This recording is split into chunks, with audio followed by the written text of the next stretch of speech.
Now that my son has passed away, you'll return to your parents' place, right? It'd be sad if this house was left empty, so we'll live here. You don't need to worry at all. This happened after my beloved husband suddenly passed away. It was his parents who appeared before me, sunk in sorrow, just after the funeral had ended. Admittedly, the memories I had with my husband in this residence weren't many, but why was I the one who had to leave this place? Without a moment to wipe away my tears, I was coldly told so by my mother-in-law. I am Hannah. I work at a real estate company. I met my husband, Tyler, thanks to the real estate company I work for. He was the brother of a colleague of mine. The brothers were very close to each other, and thus he often showed his face around because their workplaces were close. Working together as clerks, I also became friendly with the colleague who would later become my brother-in-law. It was through this connection that he introduced me to his own brother. They gradually invited me to have lunch together more often, and our time spent together increased. Tyler was a bright and nice person to talk to, but I never saw him as a man. I thought he felt the same until one day when something changed our relationship. At the restaurant where we had arranged to meet, a sudden matter came up, and only my colleague couldn't make it. However, it seemed like a waste to cancel the reservation. And so we ended up spending time together, just the two of us. I found out later that it was all planned in advance. At the request of Tyler, my brother-in-law had intentionally set it up so that the two of us would be alone. With delicious food, our conversation flowed, and we soon found ourselves sharing things about our past and our thoughts, rapidly deepening our intimacy. The more I got to know him, the more I was drawn to his warm smile. That day became a turning point, and our relationship evolved. It didn't take us long to reach marriage. If not for my brother-in-law, this wonderful development might not have happened. I was immensely grateful to him, not only for that but for all that was about to happen in the future. The day to meet my in-laws for the first time arrived. I was full of anxiety, but my in-laws warmly welcomed me. The heartwarming exchanges continued, and my tension gradually eased. I'm really happy you came. I was looking forward to meeting you, Hannah. I have prepared a lot of things for you, hoping that today will be a wonderful day, said my mother-in-law, who was getting things ready. My husband, the eldest son, resembled them a lot, and my in-laws were also very independent and easy to get along with. The time spent at their home was comfortable, and I was filled with gratitude toward them. Even after several friendly interactions, they merely supported our future without putting pressure on marriage or parenting, maintaining an appropriate distance. When the topic of living together eventually came up, we were dreaming of building our own home. I actually inherited a house from my grandfather, I revealed, and my in-laws listened intently and nodded. I received special affection from my grandfather, the only grandchild, and he left me a beautifully renovated house and land. My grandfather passed away just after the inheritance procedures were completed. The land, benefiting from redevelopment, was in a great location, and its real estate value was rapidly increasing. With knowledge in the real estate business, I knew that it would be more beneficial for us to sell it rather than live there ourselves. That way we would have sufficient funds for our dream home project. While I was grateful for my grandfather's profound love, the will allowed us to freely dispose of the house, so we were considering selling it. We started a new life on that land after getting married. However, due to the distance from our workplaces, it was difficult to live there permanently, no matter how good the location was. While preparing to sell the property, something unexpected happened. My husband, a salesperson, was suddenly assigned a transfer. His company, a large corporation with several branches nationwide, decided to transfer him, despite knowing we were newlyweds, because they deemed he was the only right candidate. I will definitely come back on holidays. Plus, my parents plan to visit, so don't overexert yourself. But could you take them out sometimes? I don't mind going out with them since your parents are kind. However, selling the house might take a bit longer. Since I had work too, it was decided that my husband would relocate alone. Even with the sudden turn of events, I suppressed my loneliness and anxiety and decided to wait for the day we could live together again. Like my husband promised, my mother-in-law would visit often, especially on the weekends. She once shared her experience of spending time alone multiple times while raising young children during her husband's business trips. Even without children, you can create family memories. Do you want to go out together? A little shopping might cheer you up. Let's go, Hannah. Thanks to my mother-in-law's thoughtfulness, I was able to spend time without feeling lonely, and my weekends became busier with various activities. However, as time passed, a concerning pattern began to emerge. Every weekend, without fail, my mother-in-law would almost certainly take me out somewhere. It was fine at first, but after a month, her invitations became increasingly forceful, showing little consideration for my health or household chores. When I mentioned I'd like to rest this weekend, she would sulk as if I was being selfish. But it'll be fun to go out together. You don't dislike going out with me, do you? She would ask. No, it's not like that.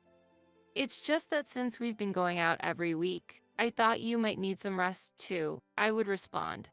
My mother-in-law's face would turn gloomy. Even when I tried to clear the misunderstanding, she wouldn't listen. Once I reluctantly agreed, she would quickly regain her smile and act as if she had forgotten her persistent invitations. But doubts about her behavior slowly grew bigger in my mind. The places she took me often involved expensive spending.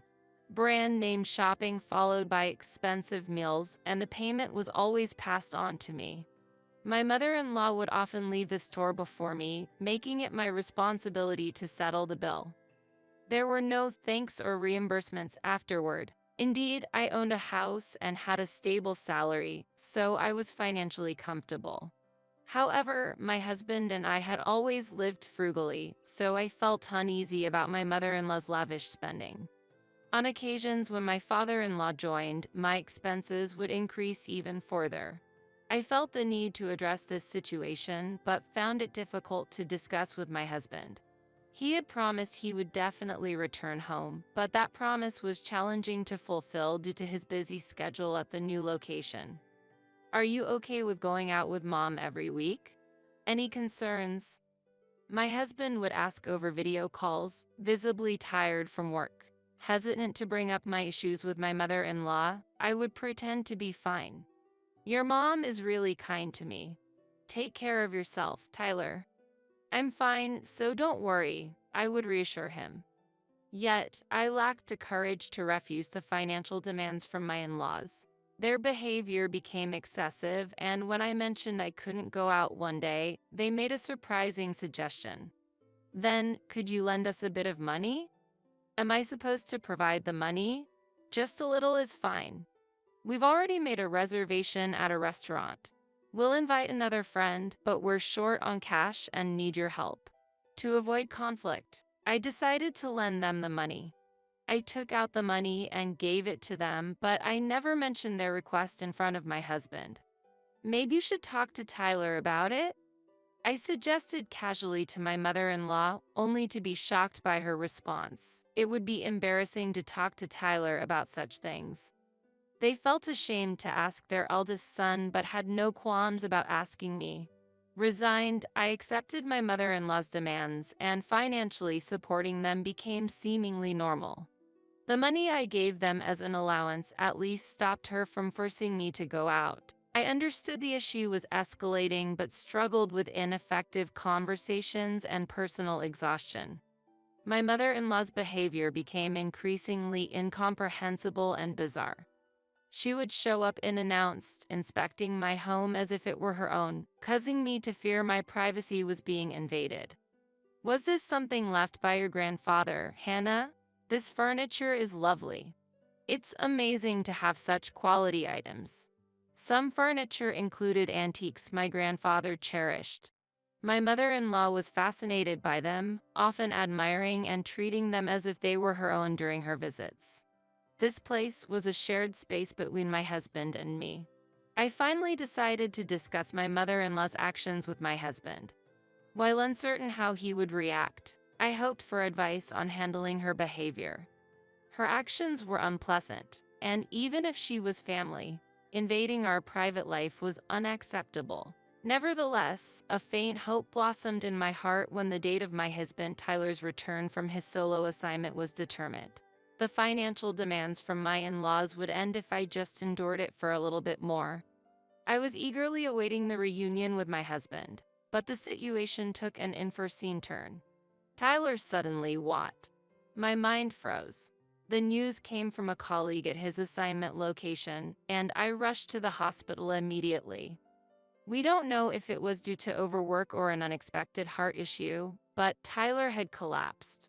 Despite being rushed to the emergency room, Tyler couldn't be saved. My beloved husband, always in perfect health, had departed from this world way too suddenly. Unable to accept this reality, the day of the funeral came. I barely remember that time, shrouded in profound sorrow. My brother-in-law came to help, taking care of the minutiae. Thank you so much. I'm sorry I have to rely on you at a time like this. What are you talking about? It's my brother's funeral. Besides, is everything okay with the land? Is the house ready? After the funeral, while tidying up, I had a deep conversation with my brother-in-law. I nodded, responding, "Everything is settled." Days after my husband's funeral, my in-laws came to our house together. However, it was clear they weren't there to offer condolences. It's truly unfortunate that our son passed away so suddenly, but don't worry, we're here for you. Everything will be all right. My mother-in-law's face curiously bore a smile. More shockingly, she had arranged a truck loaded with furniture and belongings from her home. I was struck silent by the shock and confusion. Clearly, this was a move-in, not a visit. Without any forewarning, my in-laws intended to move into our house. The reason for their actions was unfathomable. Yet, the answer to my questions quickly became apparent. Are you aiming for our land? The anxiety I had long harbored slipped out. When I asked, my mother-in-law coldly replied with a laugh. The value of this property has increased significantly. We've always wanted it. As a matter of fact, your marriage was only approved because you inherited this. We agreed to the marriage because you were the heir. Filled with despair, I lost my voice. So, you mean to live with me? What a ridiculous question. To such an inquiry, my mother-in-law coldly retorted. Tyler's sudden death was an immeasurable shock, but, in reality, even without his death, my mother-in-law had planned to take over this house eventually. They intended to drive me out and become the new owners of this land. And she seemed to misunderstand that I had already decided to leave this place. Now that my son has passed away, you'll return to your parents' place, right? It'd be sad if this house was left empty, so we'll live here. You don't need to worry at all. The moment my mother-in-law's expression turned into a sinister smile, anxiety swirled within me. Yet, I mustered the courage to correct her misunderstanding. I've already sold the house. Without mocking my mother-in-law's assumption, I barely managed to explain while suppressing my smile. My mother-in-law stood dumbfounded, uttering, "What?" Just then, a new moving company truck arrived. "Excuse me, we have a delivery for this address." Another moving company had already parked there, causing confusion as the newly arrived workers asked us for clarification. The movers my mother-in-law hired came to us, realizing they couldn't begin their work, and the situation became chaotic. I urged my in-laws to explain the situation, but they were flustered and unable to provide clear answers. Realizing that arguing wouldn't solve anything, I began to regain my composure. I immediately instructed the movers my mother-in-law hired to leave the premises. This residence has already been purchased by someone else, and the contract is complete. A new family is moving in, so it wouldn't be appropriate to bring in someone else's belongings, right? The movers were visibly shocked by this development, when suddenly a luxury car arrived. A seemingly wealthy couple and their children got out of the car. This house was no longer mine. The family that emerged from the car was the new owners of the home.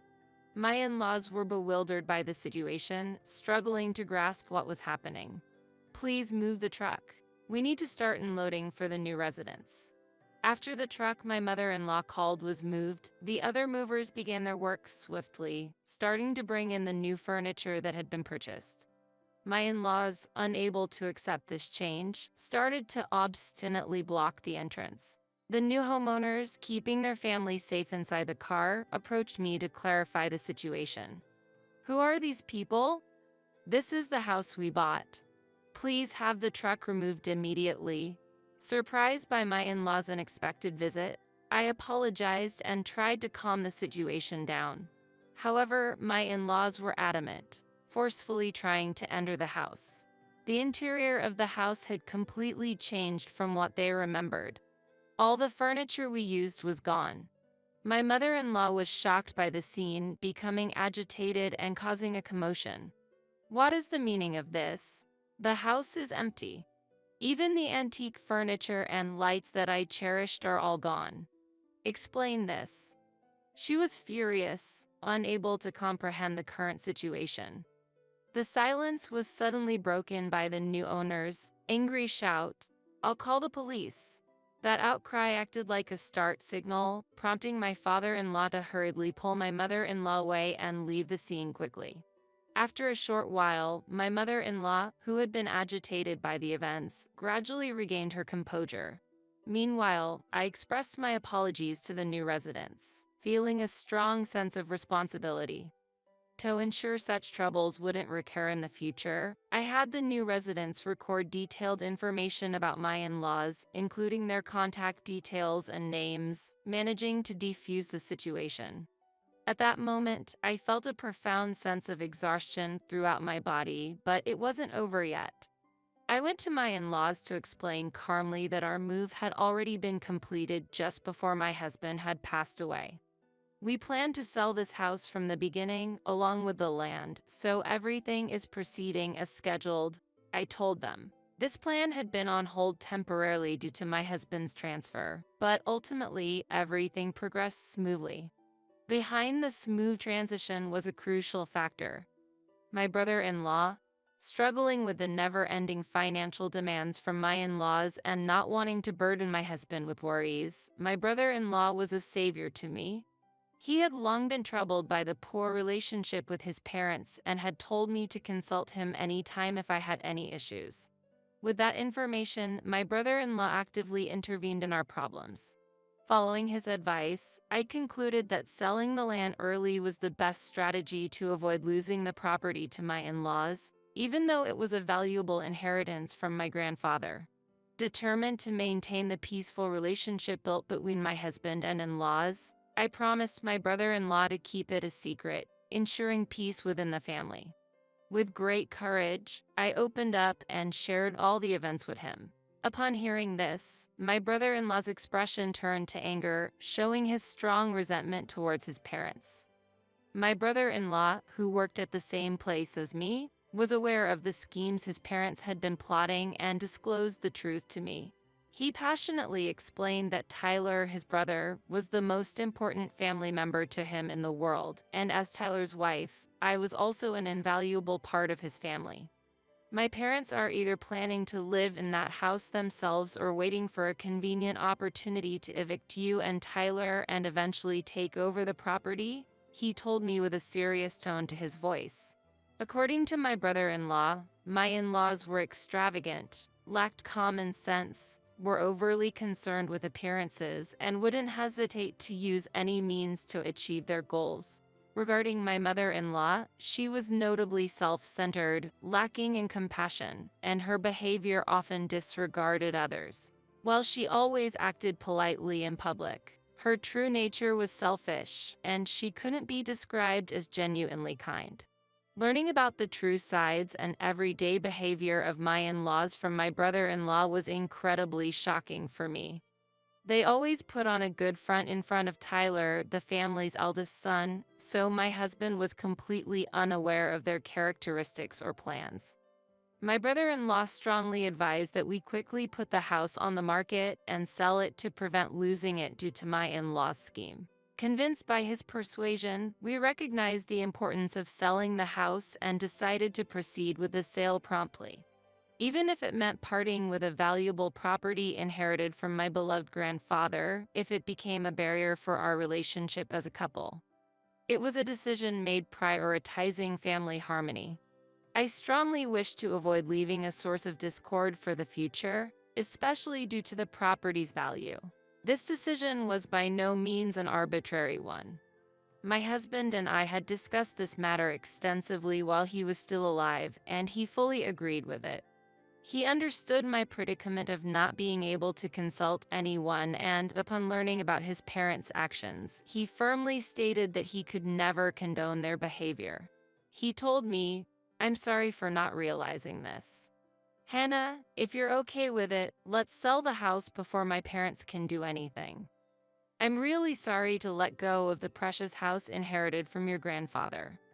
No, if it prevents future problems. I believe my grandfather would support this decision." I responded. My decision was not to prioritize the relationship with my in-laws, but to protect the future me and my husband were supposed to have together. Throughout the selling process, my brother-in-law, who was well-versed in real estate, spared no effort in finding the most suitable buyer. My tasks were to find a new residence and move as soon as possible, ensuring that my in-laws wouldn't notice while maintaining my usual daily life. The house, slightly worn from our use, was almost as good as new, which we considered when setting the price. As a result, an appropriate buyer appeared surprisingly quickly, and the process progressed smoothly. The family that just arrived became the new owners of the house. Our original plan was to eagerly await Tyler's return, but fate forced a change in plans. Tyler was also pleased with the sale of the house, and that was my only consolation. The way the movers moved the furniture in so quickly was like a precision machine in action. Meanwhile, my in-laws, forced to leave the property, watched a moving scene in astonishment. When their hired movers angrily demanded explanations amidst the confusion, my in-laws were at a loss for words.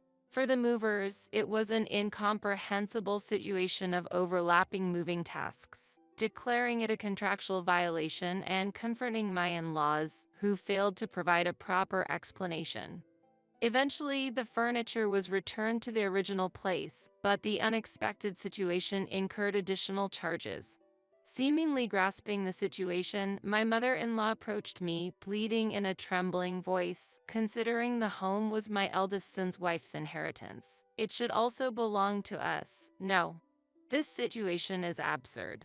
However, her futile attempts and excuses had no impact on me. I completely ignored their arguments and decided to leave with my belongings. The property now belonged to the new family, and I had no obligation or right to answer any further. After Tyler's funeral, where I encountered my in-laws, they seemed eager to discuss the house issue but ultimately left quietly without saying anything. I had no obligation to convey anything to my in-laws and had almost no words to exchange with them. Now, in my new residence, I am leading a peaceful life. In this small house, where we were originally supposed to start anew, I was faced with deep sorrow due to his absence. The savings from selling the house were substantial, but without my husband, the dream of building a new home had vanished. I returned to work, cherishing the precious memories with my husband, and am gradually regaining a positive outlook. As for my in-laws, particularly my mother-in-law, it seems that unresolved grievances were accumulating. However, I had no desire to engage with them any further and had not shared my new address. With no possibility of contacting me, my mother-in-law's frustrations only grew. Although she once boasted to her eldest son, she was now unable to visit my brother-in-law and remained unaware of my whereabouts. The pressure built up, and my mother-in-law finally lost her mind. In the dead of night, she scattered gasoline around the vicinity of the sold property. Fortunately, a local resident who happened to pass by became suspicious and immediately stopped her, preventing anything major from happening. When reported to the police, it was discovered that she had prepared newspapers and a lighter, and my mother-in-law was arrested for attempted arson. The homeowner, who almost became the victim of arson, was so angry that they threatened to sue me as well after learning who the intrusive woman was. I apologized repeatedly, but since it was an attempted arson, there was nothing I could do about the crime my mother-in-law committed. Ultimately, her obsession with the house led to her prosecution. Through multiple apologies, I managed to seek forgiveness and promised to ensure such an incident would never happen again. My mother-in-law was raised in a pampered environment, accustomed to getting whatever she wanted. Facing a situation where she couldn't have that house, frustration and jealousy emerged. She reluctantly began to resent the house and land, resorting to crime, which eventually led her to get imprisoned. My father-in-law, who was normally supportive, started to constantly quarrel with her after the arrest and ultimately chose to abandon her and get a divorce. As a result, my mother-in-law completely lost a home to return to after her sentence. However, this can also be seen as the consequence of her own choices. My brother-in-law felt lonely after losing his brother but comforted me, saying, "I can endure it, because I still have you." The relationship with my in-laws had ended, but that didn't mean I had lost all my family. Determined to aim for a peaceful everyday life, also for my late husband watching over me from heaven, I moved forward.